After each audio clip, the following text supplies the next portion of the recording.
Hello friends, आज मैं फिर से क्लास 11 बुक कीपिंग अकाउंटेंसी का चैप्टर नंबर 3 जनरल, जो चैप्टर का नाम है उसका हम प्रैक्टिकल प्रॉब्लम 9 स्टार्ट किया था लास्ट वीडियो में। मैंने पार्ट 1 और पार्ट 2 करके इसको सॉल्व कर रही हूँ। आधा हम पार्ट 1 पहले कर चुके हैं लास्ट वीडियो में, आप वहाँ से पोर्शन देख सकते हैं।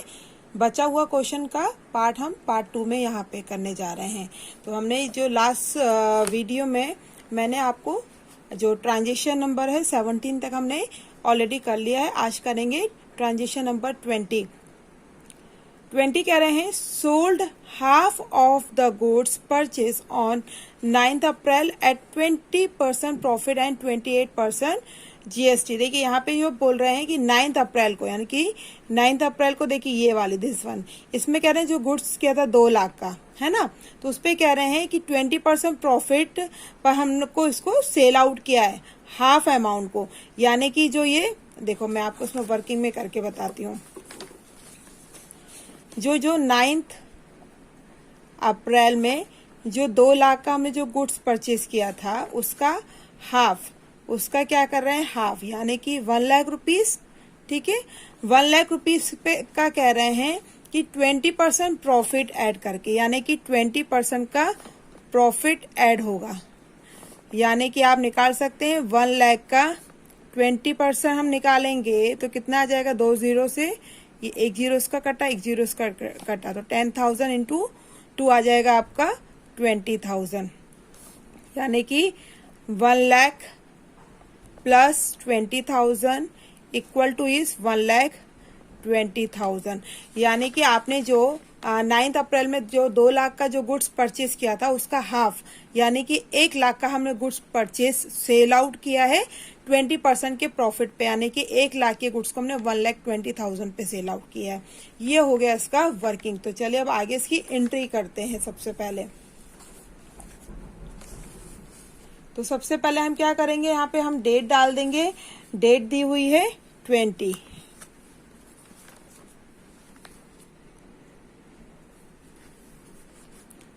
तो सबसे पहले एंट्री क्या बनेगी आपके पास, आप क्या कर रहे हैं, सेल कर रहे हैं, है ना, और उसके पास से आपके पास से कितना अमाउंट पेमेंट आ रहा है, 1,20,000 का आ रहा है। तो हमारी एंट्री क्या बन जाएगी, कैश अकाउंट डेबिट। आप कैश भी लिख सकते हैं और बैंक भी लिख सकते हैं। इसमें क्या करना है, जीएसटी भी कैलकुलेट करना है। तो क्या आ जाएगा, to output CGST account, to output SGST account, to sale account. Narration हम लिख लेते हैं। नरेशन लिखना बहुत ही कंपलसरी, नहीं तो मार्क्स कट जाएंगे एग्जाम में। Being goods sold for cash at the rate 28% GST. ठीक है, आपको क्या करना है, 28% का जीएसटी भी निकालना है। अच्छा, जीएसटी किस अमाउंट पे निकलेगा, ये 1,28,000 पे जीएसटी निकलेगा। तो यानी कि अब हमारा जो सेलिंग प्राइस है ना, हमारा जो सेल प्राइस है वो कितना है, 1,20,000, है ना। जीएसटी कितना दिया हुआ है, 28%। 28% का जीएसटी दिया है, तो जब उसका फटाफट से हाफ कर देंगे तो कितना आ जाएगा, 14%। आया यहाँ तक, क्लियर हुआ। उसके बाद पहला हम कैलकुलेट करेंगे सीजीएसटी, तो 1,20,000 का 14%, और फिर आ जाएगा दूसरा एसजीएसटी 1,20,000 का 14%।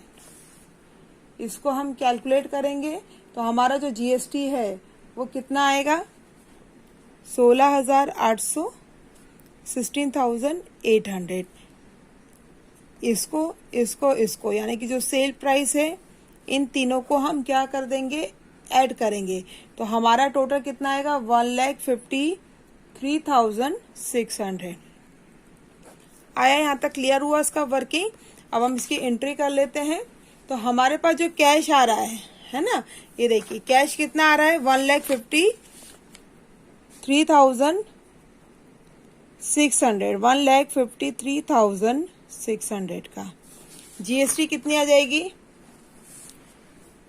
16,800, 16,800। ठीक है, और जो सेल हुआ था वो कितने का हुआ था? 1,20,000 का। आया तब बिल्कुल क्लियर हो गया अच्छे से। आगे ट्रांजेक्शन दिया हुआ है पेड फॉर वेजेस 1500। देखिए वेजेस यानी कि मजदूरी, और मजदूरी हम ऑलवेज कैश में पेमेंट करते हैं। 25 के लिए है, सिंपल एंट्री बनेगी wages account debit to cash account. Narration आ जाएगा बीइंग वेजेस पेड कितना है? 1500, 1500।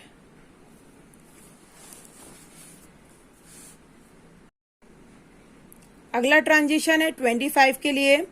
Purchase furniture 1,80,000 at the rate 12% GST and amount paid by RTGS, यानी कि बैंक के थ्रू ही हम पेमेंट कर रहे हैं।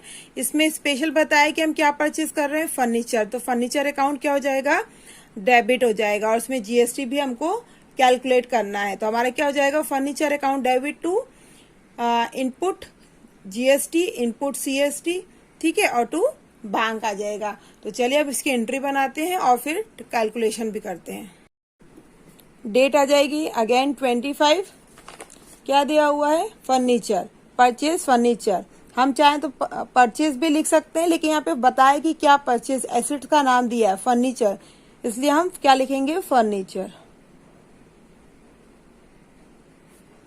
फर्नीचर अकाउंट डेबिट, इसमें जीएसटी निकालना है तो आ जाएगा input CGST account debit input SGST account debit to bank account. Narration हम लिख लेते हैं फटाफट। Being furniture purchased at the rate 12% GST and amount paid by RTGS। ठीक है, ये हमारा हो गया नरेशन। जो ट्रांजेक्शन में दिया था उसी को हम शॉर्टकट में लिख लेते हैं नरेशन में।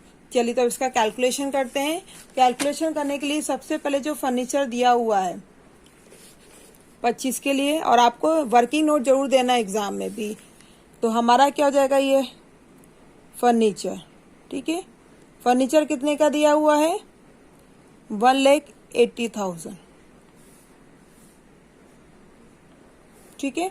इस पे जीएसटी कितनी दी हुई है? कितना निकालना है? 12%। तो 12% का हाफ कितना हो जाएगा?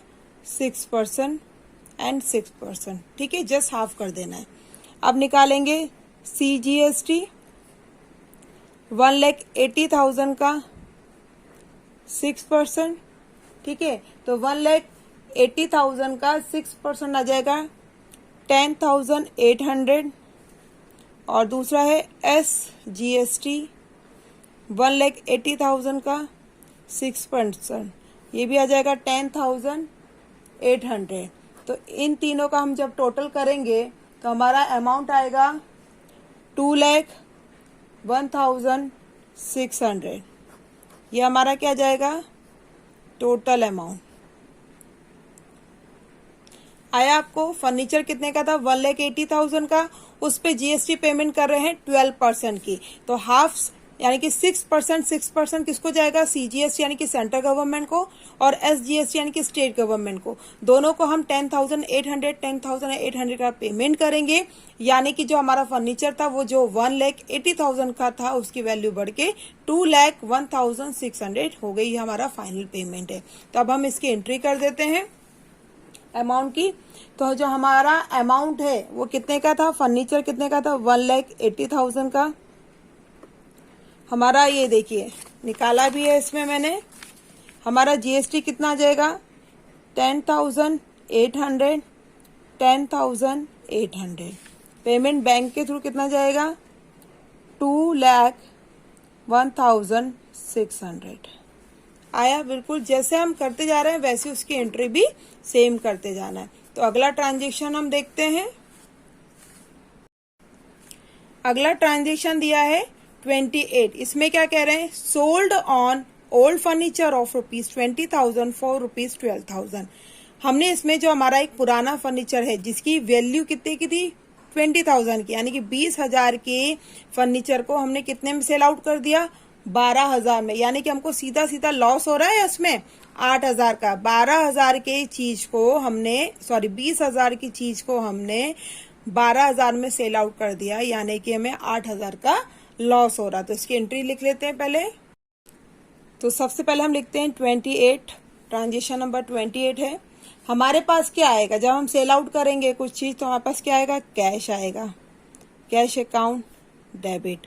हमने क्या किया इस ट्रांजेक्शन में? क्या किया? फर्नीचर को सेल किया। तो क्या जाएगा?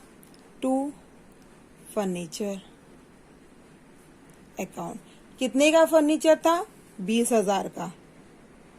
ठीक है। हमने उसको कितने में सेल आउट किया था? कैश कितने में? 12,000 में। 20,000 की चीज को हमने 12,000 में बेच दिया था। तो हमारे पास क्या होगा? लॉस होगा। तो हम लिखेंगे यहाँ पे loss on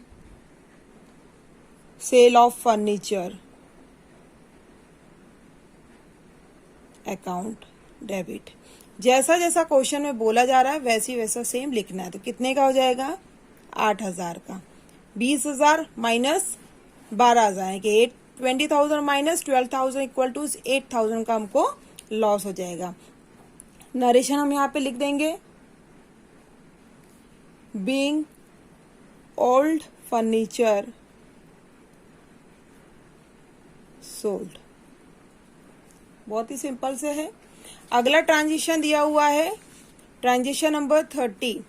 sold share of ₹10,000 for ₹15,000 and amount receive by cheque. देखिए यहाँ पे हमको क्या हो रहा है? पहले वाले ट्रांजेक्शन में हमको लॉस हो रहा था, लेकिन यहाँ पे हमको क्या हो रहा है? प्रॉफिट हो रहा है। हमारे कुछ पुराने शेयर थे 10,000 के, उसको हमने 15,000 में सेल आउट कर दिया। हमें यहाँ पे कितने का प्रॉफिट हो रहा है? 5,000 का। तो चलिए इसकी एंट्री बनाते हैं। डेट हम लिखेंगे 30 की। मेरे पास इतना सा ही लाइन बचा हुआ है और फिर एक ही ट्रांजेक्शन, इसलिए मैं यहीं पे कर रही हूँ। आप अच्छे से नए पेज पे करना। तो एंट्री हमारी क्या हो जाएगी? Bank account debit. ठीक है। फिर क्या जाएगा? To investment in share account. ठीक है। हमने इन्वेस्टमेंट कितने का किया था? हम जो बैंक है हमारा, ये कितने का है? 15,000 रुपए का हमको अमाउंट रिसीव्ड हुआ। तो पहले बैंक से कितने का रिसीव्ड हुआ हमको? 15,000 का। ठीक है। हमने यहाँ पे एंट्री कर दिया। To investment in share account. Investment कितने का हो जाएगा हमारा? 10,000 में हम उसको क्या कर रहे हैं? 10,000 के शेयर्स को हमने कितने में बेचा है? 15,000 में। शेयर कितने के थे हमारे? 10,000 के थे। ठीक है। तो हमें अब यहाँ पे क्या हो जाएगा? प्रॉफिट हो रहा है। तो हम यहाँ पे क्या लिखेंगे? To profit sale of share account. कितने का? 5,000 का। आया? क्लियर हुआ आपको कि हमने 10,000 के जो पुराने शेयर थे उनको सेल आउट किया, तो हमको कितने का प्रॉफिट हुआ? 15,000 का। ठीक है। आई होप यहाँ पे आपका अच्छे से क्लियर हो गया होगा। नरेशन मेरे पास यहाँ पे जगह नहीं है, पर इसका नरेशन होगा being share of ₹10,000 sold for 15,000। ठीक है। यहाँ पे आप नरेशन जरूर लिखिएगा। अब यहाँ पे देखिए फाइनल क्या होता है? टोटल। ये जरूर कीजिएगा। हमने जो इस क्वेश्चन नंबर प्रॉब्लम नंबर 9 का पार्ट 1 और पार्ट 2 में जो किया है उसका लास्ट यहाँ पे क्या होगा? टोटल। तो टोटल क्या हो जाएगा? मेरा टोटल आ रहा है 13,30,900। ठीक है। मैं यहाँ फिर से लिख रही हूँ 13,30,900, यानी कि 13,30,900। आपको दोनों तरफ का टोटल करना है। ये पहले मैंने देखिए यहाँ पे प्रॉब्लम नंबर 9 स्टार्ट किया था, इसका जो पूरा टोटल है ये पूरा इक्वेशन का टोटल आ जाएगा, ठीक है। और ये टोटल करना कंपलसरी है, आप एग्जाम में टोटल नहीं करेंगे तो मार्क्स कट जाएंगे। तो आई होप आपको ये अच्छे से क्लियर हो गया होगा प्रॉब्लम नंबर 9। यदि आपको अच्छा लगे तो प्लीज कमेंट सेक्शन में कमेंट्स करके जरूर बताइए, और मेरे चैनल को और मेरे इस क्वेश्चन को अधिक से अधिक मात्रा में अपने दोस्तों के साथ शेयर कीजिए, फॉरवर्ड कीजिए और मेरे चैनल को सब्सक्राइब कीजिए। ऐसे ही मैं आगे और वीडियो लेके आऊंगी। और अब हम अगला जो वीडियो लेके आएंगे वो है प्रॉब्लम नंबर 10। तो चलिए मिलते हैं नए वीडियो के साथ। Thank you.